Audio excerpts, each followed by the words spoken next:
Hi all, मेरा नाम सुदेश कुमार है और आज की इस वीडियो में हम लोग देखने वाले हैं कि कैसे हम लोग इस स्ट्रीम फंक्शन का यूज़ कर सकते हैं और कैसे हम लोग उसको स्ट्रीम बिल्डर के अंदर कॉल कर सकते हैं। पिछले वीडियो में हम लोगों ने देखा था कि कैसे फ्यूचर फंक्शन को कॉल करते हैं और उसके अंदर कैसे हम लोग फिल्टर बिल्डर का यूज़ करते हैं, फिर डेटा को कैसे मैनेज करते हैं। सेम चीज़ें हम लोग स्ट्रीम बिल्डर के अंदर में देखने वाले हैं। तो ज़्यादा कुछ नहीं, फ्यूचर की जगह स्ट्रीम होने वाला है। बाकी ये जो डेटा का क्राइटेरिया वो सेम होने वाला है। ठीक है, तो सबसे पहले समझना जरूरी है कि फ्यूचर और स्ट्रीम में क्या अंतर है। पहले स्ट्रीम होता क्या है। फ्यूचर तो आप समझ चुके हैं पिछली प्रीवियस वीडियो में। अब इस वीडियो में आप समझने वाले हैं कि स्ट्रीम होता है क्या। ठीक है, तो स्ट्रीम भी एक डेटा टाइप है जो आपको रेगुलर डेटा का अपडेट देते रहते हैं। यानी कि अगर आप एक बार स्ट्रीम को अपना रजिस्टर्ड करते हैं, ठीक है, तो आपको रेगुलरली डेटा का अपडेट मिलता रहता है। जैसे पानी का कैसे हम लोग एक बार में अपना मोटर चालू कर देते हैं तो रेगुलरली हम लोग का पानी आते रहता है, राइट।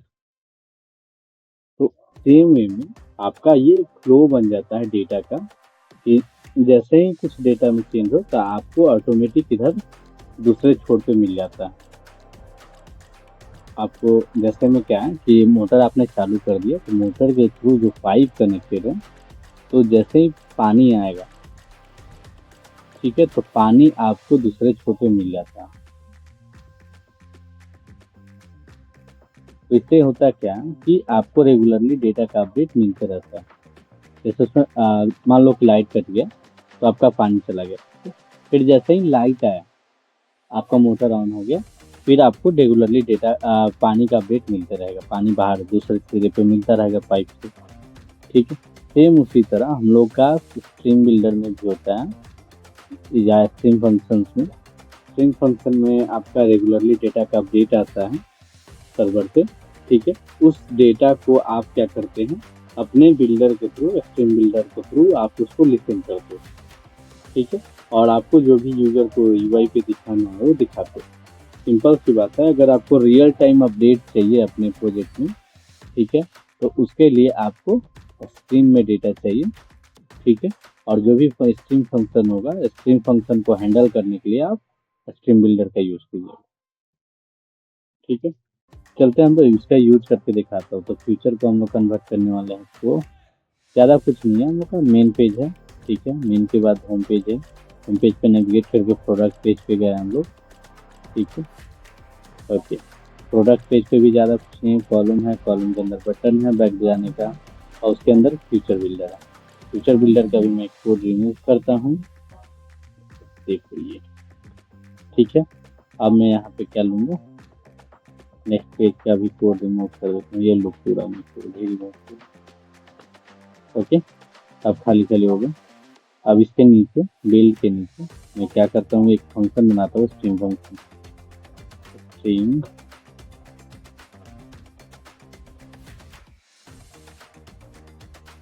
स्ट्रीम और स्ट्रीम में मैं इंटीजर रिटर्न करने वाला हूँ, काउंटर बना रहा हूँ।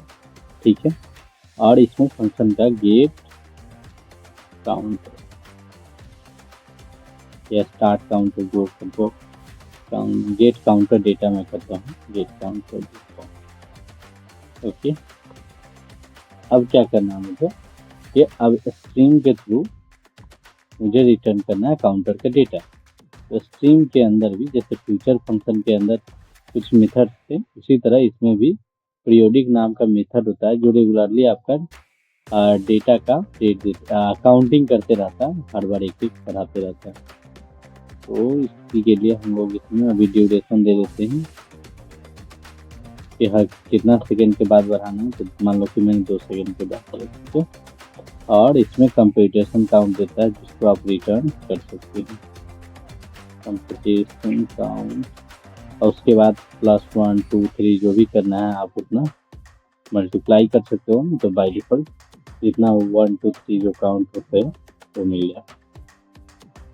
ठीक है, तो इसको फंक्शन को कॉल करने के लिए आप सिंपल सा क्या करोगे, अपने यूआई पे डिजाइन के थ्रू दिखाना आपको, तो स्ट्रीम बिल्डर के थ्रू डायरेक्ट कॉल कर लोगे। स्ट्रीम बिल्डर में आपको स्ट्रीम फंक्शन चाहिए तो गेट काउंटर जो आप काउंटर डेटा जो हम लोगों ने बनाया उसको दे दो आप। ठीक है, और बिल्डर को यूआई रिप्रेजेंट करना है ठीक है, तो कंट्रोल स्पेस आप क्लिक करो, सेकेंड वाला सेम चीज़ें हम लोग रिटर्न टेक्स्ट करते हैं। ओके, टेक्स्ट में स्नैपशॉट से data, snapshot dot date.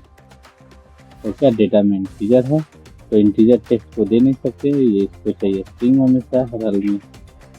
Okay, तो हम लोगों ने इसको स्ट्रिंग के अंदर रख लिया। ओके, अब इसको रन करके देखते हैं हम लोग का रिजल्ट आ रहा है इसमें।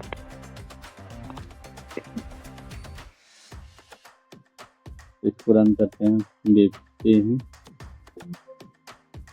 कनेक्टेड नहीं है डिवाइस, कोई बात नहीं, क्रोम पे रन करते हैं।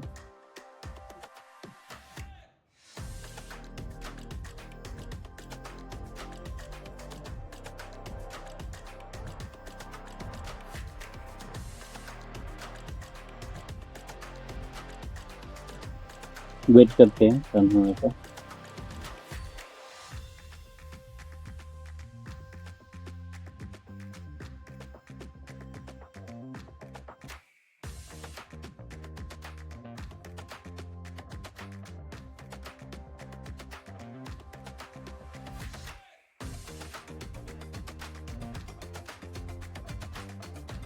Okay, go to product string, क्योंकि हम लोगों ने जो ये काम किया स्ट्रिंग फंक्शन का स्ट्रिंग बिल्डर के थ्रू, वो किए हम लोग प्रोडक्ट के ऊपर।